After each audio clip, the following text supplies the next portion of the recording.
El exorcista, capítulo 2. Se detuvo en el borde del solitario andén del metro, esperando oír el estruendo del tren, el cual apaciguaría aquel dolor que siempre lo acompañaba. Como el pulso, lo oía solo en el silencio. Se cambió de mano la maleta y contempló el túnel. Focos de luz se estiraban en la oscuridad como guías hacia la desesperanza. Una tos. Miró a su izquierda. Un hombre canoso, con aspecto de mendigo y sin afeitar, se incorporaba en medio de un charco de orina. Sus ojos amarillentos observaban al sacerdote con expresión triste. El sacerdote desvió la mirada. El hombre se acercaría, gemiría. ¿Podría ayudar a un viejo monaguillo, padre? ¿Podría? La mano salpicada de vómito se apoyaría en su hombro y hurgar, buscar una medalla, la varada de vino y ajo, soportada en miles de confesiones, y los trillados pecados mortales eructados de una vez y que asfixiaban. El sacerdote oyó que el desarrapado se levantaba. ¡Que no se acerque! Unos pasos. ¡Oh, Dios mío, hágase tu voluntad! Hola, padre. Y un respingo. Se encogió. No se atrevía a volverse. No podía soportar la búsqueda de Cristo en el tufo y en los ojos hundidos. Al Cristo de pus y los excrementos sangrantes. Al Cristo que no podía ser. Con un ademán distraído, se tocó la manga, como si buscara una inexistente franja de luto. Tuvo un leve recuerdo de otro Cristo. ¿Padre? El ruido de un tren que llegaba. El ruido de un tropezón. Miró al vagabundo, se tambaleaba. Se desvanecía. Con un ciego impulso, el sacerdote se le acercó, lo agarró y lo arrastró hasta el banco que había contra la pared. «Soy católico», murmuró el vagabundo. «Soy católico». El sacerdote lo tranquilizó, lo hizo acostar y vio que se acercaba a su tren. Rápidamente sacó $1 de su billetera y lo metió en el bolsillo de la chaqueta del vagabundo, pero luego le pareció que no era un lugar seguro. Lo sacó y se lo metió en el bolsillo del pantalón, húmedo de orina. Recogió su maleta y se metió en un vagón. Se sentó en un rincón y fingió dormir. Al final del trayecto caminó hasta Fordham University. El $1 era para el taxi. Cuando llegó al pabellón en el que se alojaban los visitantes, registró su nombre, Demian Carras, y se quedó mirando el papel. Faltaba algo. Cansado se dio cuenta que no había puesto SJ y lo añadió. Le asignaron una habitación en el edificio Weigel y al cabo de una hora pudo dormir. Al día siguiente asistió a una reunión de la Sociedad Americana de Psiquiatría.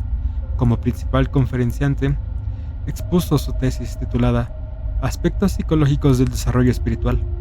Al finalizar el día pudo tomar algo con otros psiquiatras, quienes pagaron. Los dejó pronto, tenía que ver a su madre. Se fue caminando hasta el semiderruido edificio de apartamentos de la calle 21. En Manhattan, se detuvo junto a la escalinata de acceso y contempló a los niños que había allí, desalineados, mal vestidos, sin casa. Se acordaba de desahucios, de humillaciones, de haber vuelto a su casa con una novia de 7º grado, para hallar a su madre revolviendo el cubo de la basura de la esquina, en espera de encontrar algo. Subió a la escalera y abrió la puerta como si fuera una herida delicada. Olor a comida. A dulzaina podredumbre que se acordaba de las visitas a Mistress Corley en su pequeño apartamento con los 18 gatos. Se agarró a la barandilla y subió vencido por un repentino cansancio que se filtraba en su interior y que él sabía que provenía de un sentimiento de culpa. No tendría que haberla abandonado nunca. Sola, la recibió gozosa, un grito, un beso. Corrió a hacer café. Morena, piernas regordetas y torcidas. Él se sentó en la cocina y lo oyó hablar. Las paredes sucias y el piso manchado se le calaban hasta los huesos. El apartamento era un cobertizo, ayuda social. Todos los meses, unos pocos $, de su hermano. Ella se sentó a la mesa, la señora de fulano, el tío Mengano, todavía con acento de inmigrantes. Él esquivaba aquellos ojos, que eran pozos de tristeza. Ojos que pasaban los días mirando por la ventana. No tendría que haberla dejado nunca. Después escribió unas cartas en su nombre, pues no sabía leer ni escribir. En inglés. Más tarde reparó el sintonizador de una vieja radio de plástico. Su mundo, las noticias, el cane Lindsay. Fue al baño, diarios amarillentos sobre las baldosas, manchas de herrumbre en la bañera y el lavabo. Un viejo corsé en el piso, simientes de su vocación. Desde aquí, él había huido hacia el amor. Ahora el amor se había enfriado. Por la noche lo oía silbar atravesando los rincones de su corazón como un viento extraviado y lloroso. A las 11 menos cuarto se despidió de ella con un beso. Prometió volver apenas pudiera. Dejó la radio sintonizada en el noticiario. Ya de regreso en su habitación en el edificio Weigel, pensó escribir una carta al provincial jesuita de Maryland. Ya una vez que había tocado el tema, una solicitud de traslado a la provincia de Nueva York para estar más cerca de su madre, un puesto como profesor y el relevo de sus tareas. Al solicitar esto, había alegado ineptitud para el trabajo. El provincial de Maryland había entrado en relaciones con él durante el transcurso de su viaje anual de inspección de Georgetown University, que se asemejaba mucho a los inspectores del ejército, porque se concedían audiencias confidenciales a aquellos que tenían motivos de agravio u ofensa. Sobre el asunto de la madre de Damien Carras, el provincial había dicho que, si con movimiento de cabeza, que le demostraba su comprensión. Pero si respecto a la ineptitud, opinó lo contrario, a juzgar de las apariencias, pero Carras había insistido. Bueno, es algo que más que psiquiatría, Tom, usted lo sabe. Muchos tienen problemas de vocación, de sentido de su vida. Porque, caramba, no todo el problema se reduce a lo sexual, porque también cuenta la fe. Y yo no lo puedo ignorar, Tom. Es demasiado, necesito cambiar de ambiente. Tengo mis propios problemas, mis dudas. ¿Qué hombre inteligente no los tiene, Demian? Como hombre acosado por numerosos compromisos, el provincial no había insistido en conocer las razones de sus dudas. Cosas que Carras le agradeció. Sabía que sus respuestas hubieran parecido insensatas. La necesidad de ingerir comida y defecar después, los 9 primeros viernes de mi madre. Soquetes malolientes. Los bebés de la talidomida, un artículo en un diario acerca de un joven monaguillo esperando un ómnibus, atacado por extraños que le rocían con nafta y le prenden fuego. No, demasiado emocional, impreciso, existencial. Más lógico era el silencio de Dios. Había mal en el mundo, y mucho del mal provenía de la duda, de una confusión sincera entre los hombres de buena voluntad. Señor, danos una señal. En un pasado lejano la resurrección de Lázaro se presentaba oscura. ¿Por qué no una señal? En diversas oportunidades, el sacerdote hubiera deseado haber vivido con Cristo, haber visto, haber tocado, haber explorado su mirada. Oh, Dios mío, deja que te vea, déjame conocerte, ven a mis sueños. Este deseo ardiente lo consumía. Se sentó ante su escritorio con la pluma ya lista sobre el papel. Tal vez había entendido que la fe es, a fin de cuentas, una cuestión de amor. El provincial le había prometido considerar sus peticiones, pero hasta ahora no había tenido noticias. Carras escribió la carta y se fue a dormir. Se despertó perezosamente a las 5 de la mañana y fue a la capilla del edificio Weigel. Tomó una hostia sin consagrar, volvió a su habitación y celebró una misa. Eu clamor meus ad adveniat, rezó, murmurando su angustia, que mi súplica llegue hasta ti. Elevó la hostia de la consagración, recordando el ser que le producía antes, como le sucedía todas las mañanas. Sintió una vez más el dolor agudo de una inesperada visión fugaz, desde la lejana de un amor perdido hacía ya mucho tiempo. Dividió la hostia sobre el cáliz. Mi paso os dejo, mi paso os doy. Luego comulgó. Cuando hubo terminado la misa, limpió el cáliz y lo puso con cuidado en su maleta. Se apresuró para alcanzar el tren de las 7:10 a Washington. Llevaba sufrimiento en su maleta negra. Capítulo 3. El 11 de abril por la mañana temprano, Chris llamó por teléfono a su médico de Los Ángeles y le pidió el nombre de algún psiquiatra local para que examinara a Regan. ¿Qué le pasó? Chris le explicó a partir del día siguiente de su cumpleaños, y luego de que Hogarth se olvidara de llamarla, había notado un cambio repentino y espectacular en el comportamiento de su hija. Insomnio, hostilidad, ataques de mal genio. Pateaba las cosas, las tiraba, gritaba, no comía. Por otra parte, parece tener más energías que nunca. No se quedaba quieta ni un instante. Tocaba, quemaba y golpeaba, corría y saltaba por todos lados. Le iba mal en la escuela, un compañero de juegos imaginarios, tácticas de rebuscadas para llamar la atención. El médico preguntó, por ejemplo. Comenzó con los golpes en el techo. Desde aquella noche en que subiera a inspeccionar el altillo, había oído los ruidos en otras 2 oportunidades. En ambas ocasiones, ella la había notado. Regan se hallaba en la habitación, y los golpes terminaban en el instante en que Chris entraba. Además, le sigue contando, Regan perdía cosas en su dormitorio. Un vestido, el cepillo de dientes, libros, los zapatos. Protestaba porque alguien le cambiaba de lugar los muebles.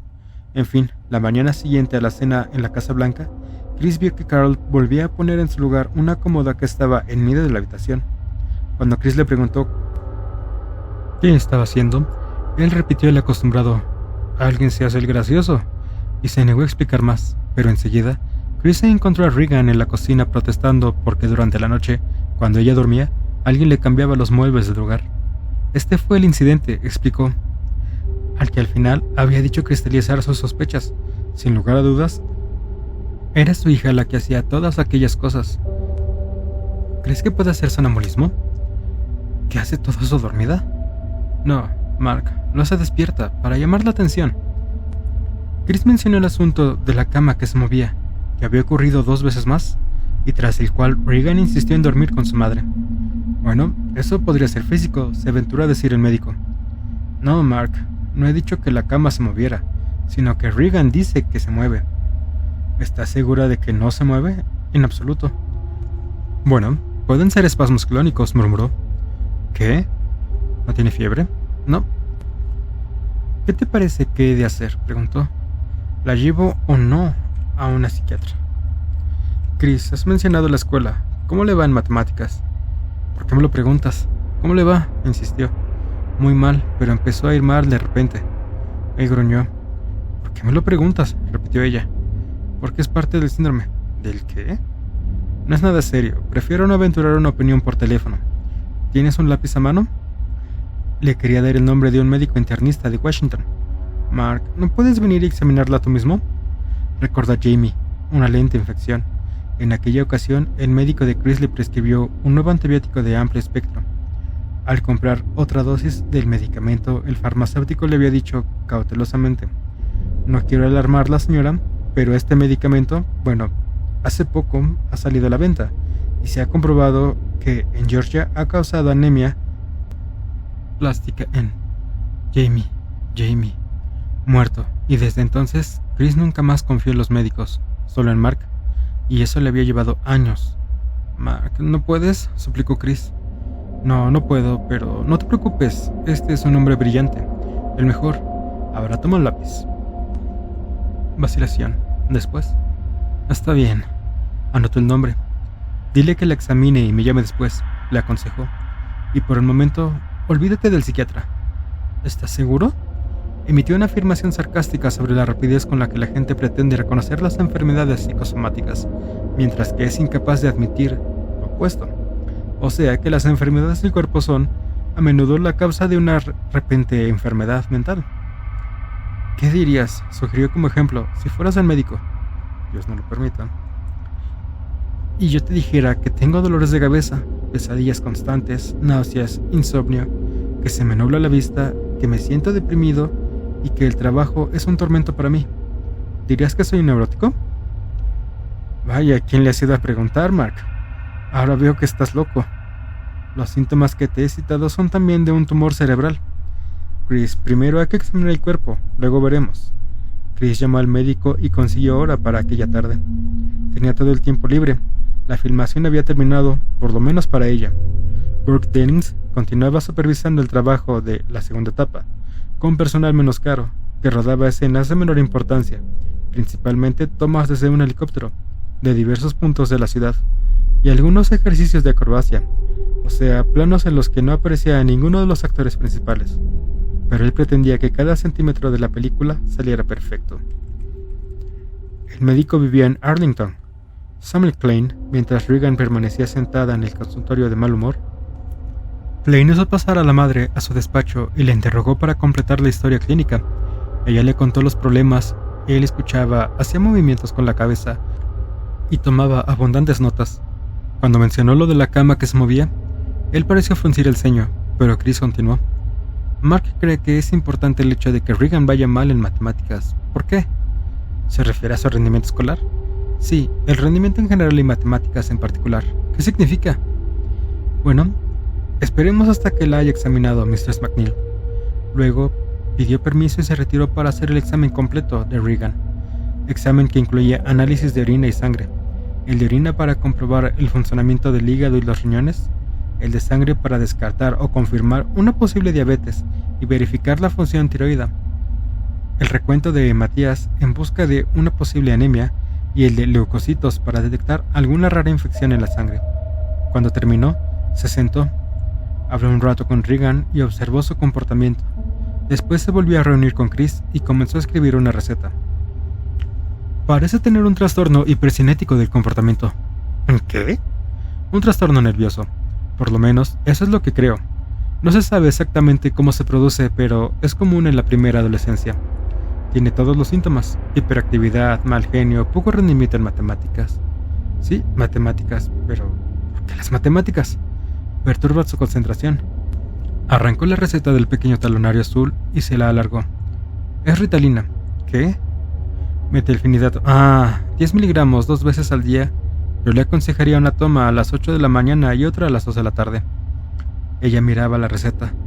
¿Qué es? ¿Un tranquilizante? ¿Un estimulante? ¿Estimulante? Si precisamente está sobreexcitada. Su estado no es exactamente lo que aparenta, explicó Klein. Es una forma de hipercompensación. Una reacción exaltada contra la depresión. ¿Depresión? Klein asintió con la cabeza. Depresión, murmuró Chris. Quedó pensativa. ¿Ha mencionado usted al padre de la niña?, dijo Klein. Chris levantó la vista. ¿Cree que debo llevarla a un psiquiatra?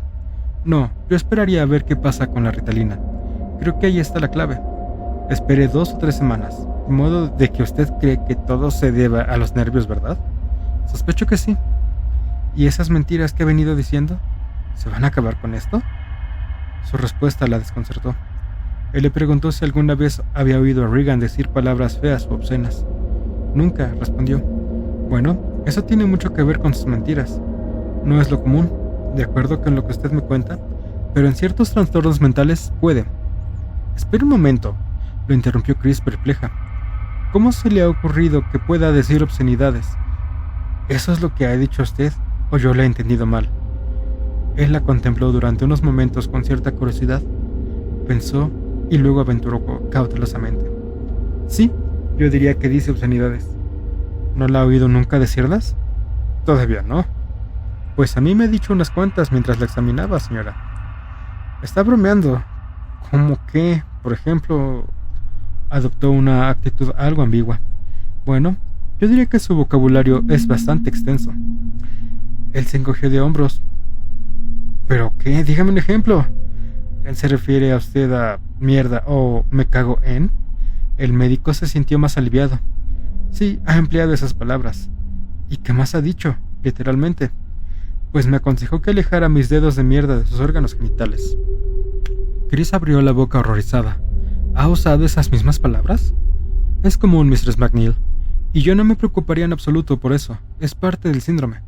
Ella movió la cabeza de un lado para otro, mirándose los zapatos. Me parece increíble.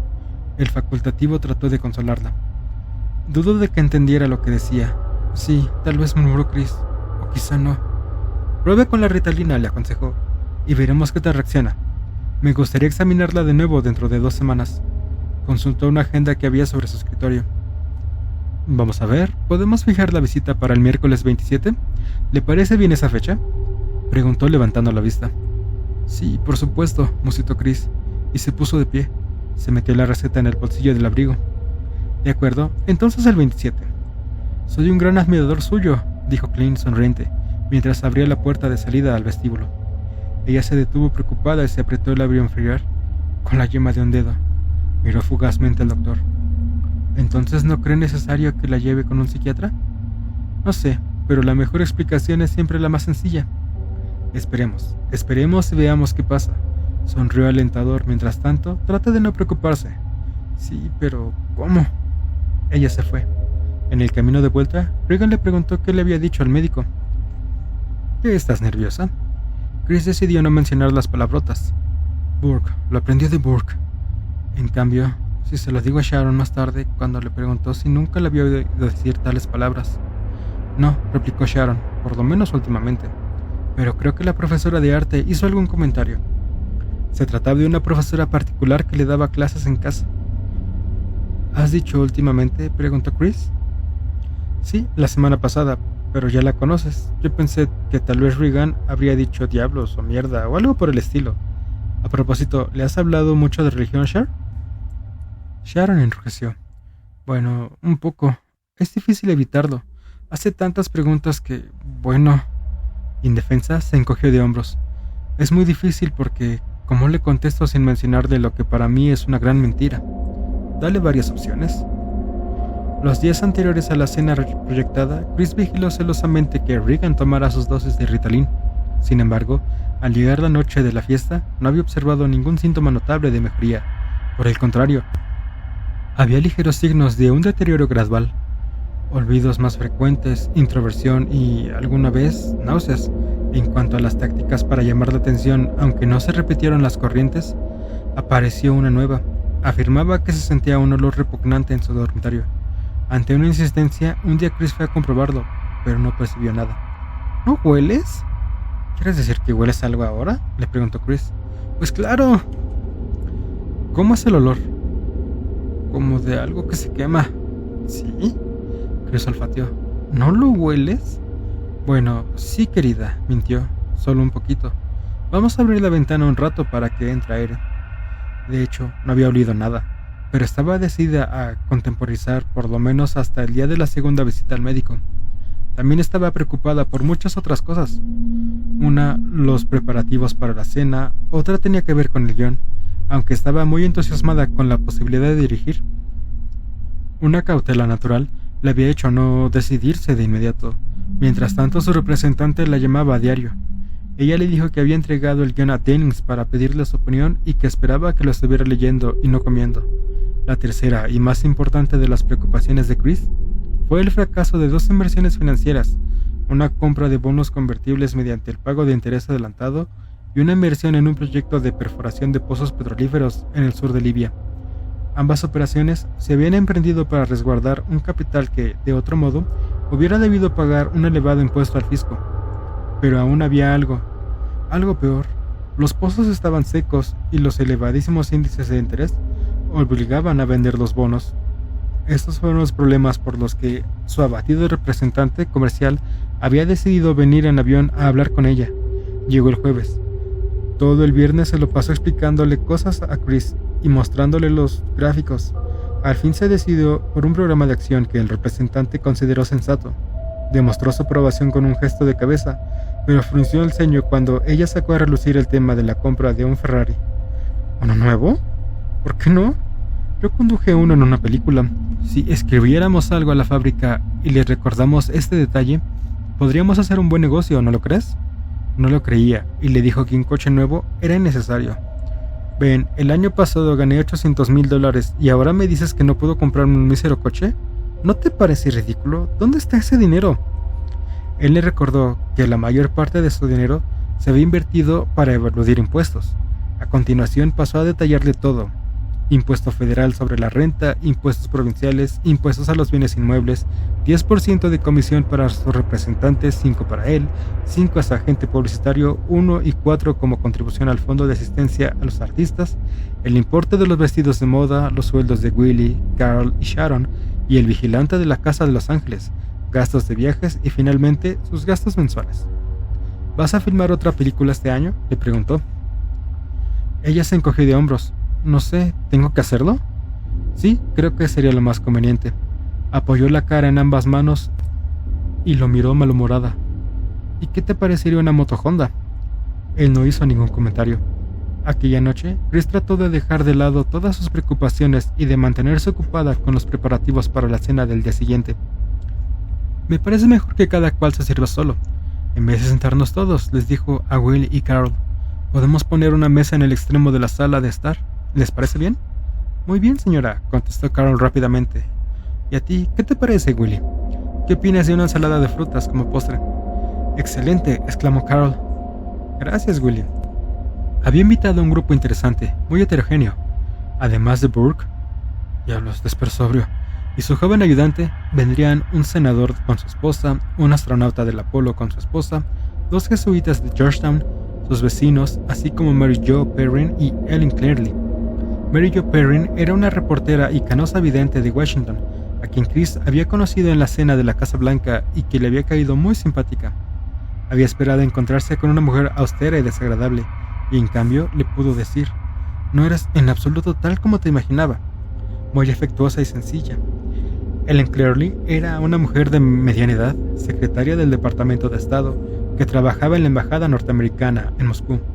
Cuando Chris hizo su gira por Rusia, se había tomado muchas molestias por evitarle innumerables dificultades e impedimentos durante su viaje, la mejor de las cuales había sido causada por la franqueza de la pelirroja actriz al manifestar sus opiniones. A través de los años, Chris la había recordado con cariño, y la visitó apenas llegó a Washington. «Dime, Char», preguntó, «¿qué sacerdotes vienen?» «No estoy seguro todavía. He invitado al rector y al decano de la universidad, pero creo que el rector va a mandar a alguien en representación.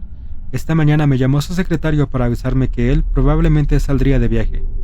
«¿A quién va a mandar?» «A ver», Char hojeó los papelitos con anotaciones. «Sí, aquí está. Su ayudante, el padre Joseph Dyer». «¿O no del campus?» «No estoy segura. No importa». Parecía desilusionada. «Vigílame a Burke mañana por la noche», le advirtió. «Así lo haré». «¿Dónde está Rax?» «Abajo. Me parece conveniente que traslades allí tu máquina de escribir. De ese modo la podrás vigilar mejor mientras trabajas». «¿Está bien? No me gusta que estés sola tanto tiempo». «Tienes razón. Bueno, entonces puedes irte. Medita, juega con los caballos». Al terminar los planes y preparativos, Chris volvió a sentirse angustiada por Regan.